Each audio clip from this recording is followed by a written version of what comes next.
Ya han pasado 10 años de aquel suceso, pero lo recuerdo claramente, pues es la experiencia más aterradora que he vivido. Era mi último año en la Facultad de Comunicación, y todo era perfecto. Fotografía y edición era mi materia favorita, y aunque demandaba mucho de mi tiempo, me encantaba estar viviendo mi sueño de niño, ser reportero. Los proyectos finales se acercaban, y uno de los que más me emocionaba era el de esa materia, pues debíamos poner en práctica todo lo que habíamos aprendido durante el semestre. Sinceramente, era muy bueno en eso, siempre tenía las mejores notas, pero esta vez no sabía sobre qué hacer mi proyecto. El proyecto era en equipos y teníamos que hacer un documental en video acerca de algún tema interesante y principalmente captar la esencia de algún lugar que debía tener mucha historia que contar. Mis amigos y yo habíamos pensado en un ex museo. Iba a ser increíble retratar cada detalle, pero el encargado nos dijo a última hora que nuestra propuesta había sido desacatada, así que teníamos que encontrar otro lugar. Al llegar al departamento le conté a mi novia sobre aquel inconveniente. Ella se quedó pensando un rato y después me comentó que le habían contado sobre un hospital psiquiátrico abandonado en las afueras de la ciudad, que tenía una gran historia, puesto que había sido el más popular en los 70. A ella le encantaban las historias de terror, y por eso sabía demasiado acerca de eso, aunque para ser sinceros, a mí no me gustaban mucho esos temas, era escéptico y me parecía ridículo pensar en objetos que se mueven solos o fantasmas, pero la idea no sonaba tan mal, pues podíamos hacer un reportaje sobre lo acontecido ahí, y grabar todo el lugar por la noche. Seríamos la sensación, pues dudaba que alguien más hiciera algo así. Hice la propuesta a mis amigos y ellos aceptaron, pero de nuevo debíamos pedir permiso. Mi novia me pidió ir con nosotros, ya que le emocionaba mucho conocer el lugar. Acepté con gusto, e incluso le dije que podía estar en la grabación con nosotros, si es que aceptaban darnos permiso, y así vivir la experiencia junto conmigo. Decidimos ir al día siguiente saliendo de la universidad. Íbamos mis 3 amigos, Pedro, Juan y Jorge, mi novia Raquel y yo. Nos llevó algo de tiempo llegar hasta ahí, y en el camino íbamos planeando qué decir para que nos dieran permiso, incluso llevamos un oficio de la escuela para que fuera más fácil. Después de una larga hora de camino, llegamos y la verdad nos sorprendimos cuando vimos lo grande que era el lugar. Yo no creía en nada de vibras, pero si pudiera describir la vibra de ese lugar diría que era pesada y aterradora.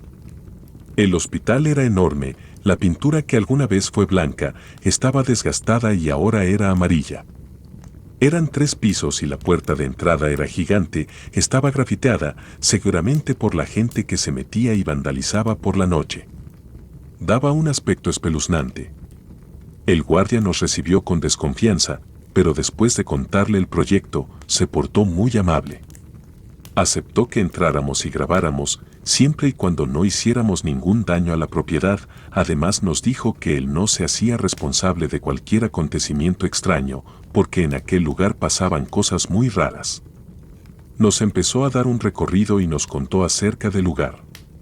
Cuando entramos a la planta baja, pude sentir como la piel se me ponía chinita, pues había una vibra muy pesada, y aunque era de día se veía muy oscuro dentro, demasiado tétrico, incluso para mí. Las paredes estaban pintadas de blanco, pero se notaban manchas de lo que parecía ser sangre. La recepción tenía una computadora y un teléfono muy viejos, todos llenos de polvo. Así como papeles, los que parecían ser expedientes y un libro de visitas aún abierto con la fecha del 7 de septiembre de 1966. Nos llevó a los cuartos, en ellos solo había una cama individual y una pequeña mesita de noche al lado. La pintura de estos era diferente, estaban pintados de un verde opaco. Estaban llenas de rayones por todos lados, dibujos extraños y algunos tenían grafitis recientes. Después, mientras subíamos las escaleras, el guardia nos contó que ese hospital había sido clausurado en 1970, ya que se practicaban lobotomías y experimentos aterradores a muchos de los pacientes, que definitivamente nunca saldrían, pues quedaban mucho peor, o muertos. Experimentaban a través de electrochoques, de encierros con los miedos más grandes de los enfermos, los dejaban sin comer, sin agua o sin dormir por días e incluso semanas, con picaduras de insectos a los que algunos eran alérgicos o algunos con operaciones a nivel quirúrgico del cerebro. Cuando llegamos al segundo piso la tensión comenzó a crecer, en el aire se respiraba terror y desesperación, aunque nadie dijo nada estoy seguro de que todos lo sentimos.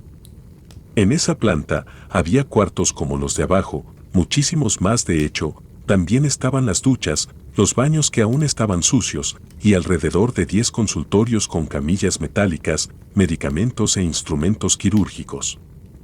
En estos lugares había fotos de los médicos, así como certificados colgados en las paredes. Pudimos notar que la foto de un médico en particular se repetía en varias ocasiones.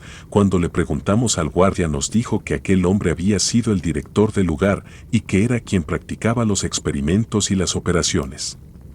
En este tipo de hospitales no hay muchas ventanas, nos explicó que podía darse el caso de suicidios. Solo existían 2 muy grandes y nos contó que todas las noches las cerraba y amanecían abiertas. Al finalizar, nos dijo que el recorrido lo podíamos hacer al día siguiente, podíamos grabar, ya que era su noche libre y nadie nos molestaría, además nos iba a prestar unas colchonetas por si queríamos dormir, y listo, teníamos lo que podía ser el mejor reportaje de la carrera, una experiencia increíble y aterradora. De regreso todos estábamos muy emocionados, nos organizamos con lo que llevaríamos, cámaras que instalaríamos en el lugar, micrófonos y por supuesto comida. Al siguiente día, Raquel me ayudaba a preparar lo necesario, se nos había hecho algo tarde, pues habíamos ido al cine y a comer algo, así que íbamos con prisa. Mis amigos llegaron por nosotros y nos fuimos, íbamos muy felices, porque ese sería el pase a no hacer el servicio social y buenas notas en nuestra materia favorita. Llegamos y el velador ya nos estaba esperando, eran las 11 de la noche, nos recibió con gusto y se puso contento cuando le dimos la comida que le habíamos comprado. Nos acompañó a instalar las cámaras y no voy a negar que todo se veía muchísimo más aterrador de noche. Por un momento tuve el impulso de salir corriendo, pero no quise verme como un cobarde, aunque después de todo, supe que todos ahí sentían lo mismo, y me arrepiento de no habernos ido. Instalamos todo, cenamos, el guardia nos deseó buena suerte y se fue a su casa. El lugar era muy grande y había 1000 puertas, así que nos recordó que la única puerta de entrada y salida era la que estaba llena de grafitis. Comenzamos la grabación y el recorrido. Empezamos por la parte de abajo contando lo que sabíamos del lugar. Caminábamos muy despacio y sonreíamos a la cámara, todo iba normal, hasta que llegamos al piso de arriba, y pude sentir la pesadez en el aire, pues a pesar de que teníamos las linternas, la oscuridad parecía consumir la luz cada vez más, y el aspecto de aquel lugar, lleno de camas vacías, de paredes llenas de sangre e instrumentos quirúrgicos resultaba horrible. Raquel nos dijo que la vibra era mala, puesto que en ese lugar hubo mucho sufrimiento, desesperación y locura. Ya eran las 2 de la mañana y todavía nos faltaba recorrer mucho del lugar, pero ya estábamos muy cansados, así que decidimos dormir 1 hora para reponernos y seguir. Nos acomodamos en las colchonetas y descansamos, fue difícil pues los ruidos provocados por el eco nos ponían nerviosos, pero al cabo de un tiempo el despertador sonó, nos levantamos y parecía que teníamos aún menos energía que antes, nadie entendía por qué. Tomamos algo de agua y decidimos seguir. Llegamos al último piso, pasamos por las 2 ventanas y nos dimos cuenta de que estaban abiertas, aunque antes de irse, el velador las había cerrado. Esto nos causó miedo, pero no dudamos en decirlo en el video. La grabación quedó increíble, terminamos alrededor de las 6 a.m., eso marcaba el reloj, pero lo raro era que aún se veía oscuro, quizá por el edificio. Decidimos separarnos para ir por las cámaras. Los chicos ya estaban cansados, y Raquel estaba nerviosa, me dijo que ya se quería ir, que tenía miedo, pues había visto una sombra pasar cuando caminó hacia el baño. La calmé y le dije que solo era cuestión de juntar el equipo y después podríamos ir a casa a descansar. Más tranquila, me dio un abrazo y me ayudó a meter el equipo de grabación en la maleta. Después de 1 hora, ya estábamos casi todos abajo, solo faltaba Juan. Le gritamos en varias ocasiones, pero fue en vano, él no respondía, lo llamamos por teléfono, pero no había señal. Decidimos ir a buscarlo, todos ya queríamos largarnos de ahí e ir a dormir, pero no lo encontramos, así que revisamos las grabaciones en la computadora de la última hora y primero no encontramos nada, pero después de un rato en el minuto 46 pudimos ver a Juan caminando hacia una de las cámaras hasta que algo invisible lo aventó con fuerza y lo arrastró fuera de ahí. Sorprendidos y muy asustados, pudimos notar cómo se nos ponían los pelos de punta.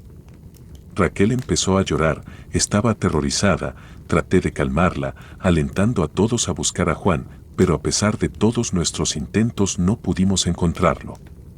Ya había pasado alrededor de hora y media, ya había amanecido, debían ser ya las 7:30 de la mañana. Nuestros teléfonos no tenían señal, tenían muy poca batería, pero finalmente decidimos salir a buscar ayuda, ya que parecía que el hospital se había tragado a mi amigo y ya no sabíamos qué hacer. Después de eso, escuchamos un grito aterrador, pero no parecía ser de Juan. No lo pensamos dos veces, decidimos salir corriendo del lugar. Fuimos hasta el auto, nuestros corazones latían como nunca y nos marchamos sin siquiera mirar hacia atrás. Después de ese horrible acontecimiento, algo cambió en nosotros, pues nos culpamos mucho de lo que le pudo haber pasado a Juan. Nadie nos cree lo que sucedió aquella noche y la grabación que teníamos extrañamente se perdió. La policía ya abrió una investigación sobre la desaparición de Juan y los principales sospechosos somos nosotros.